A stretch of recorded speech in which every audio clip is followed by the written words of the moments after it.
கண்ணாடி மாளிகையிலேயே ஒரு ஃபோட்டோவும் பிடிச்சாச்சு, வெளியில் வந்து ஒரு ஃபேமிலி ஃபோட்டோவும் பிடிச்சாச்சு.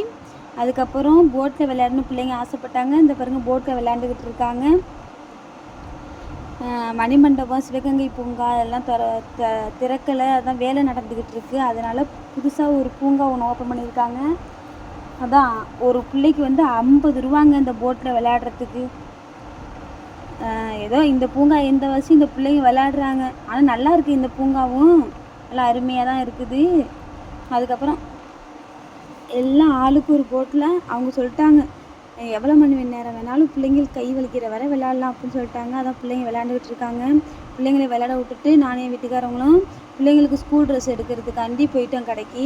மெட்டீரியல் வாங்கிட்டு இருக்கோம், வாங்கியாச்சு. அப்புறம் எல்லாம் முடிஞ்சிச்சு. அரண்மனை 4க்கு வந்தாச்சு. ஆனால் சரியான கூட்டங்க, வேறு லெவலில் இருக்குது கூட்டமே. படமும் நல்லா இருக்கும் போல், அதான் வேறு லெவலில் இருக்குது கூட்டம்.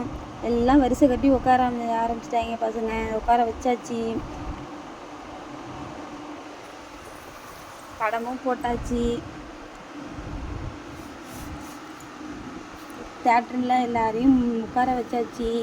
சும்மா அந்த பேய் வீடு, இந்த கலர் கண்ணாடிக்கு அழைச்சி போனதுக்கே பெரிய பையனுக்கு மூஞ்சிட முடியல, கண்ணு மொழிலாம் பிரிஞ்சு போச்சு.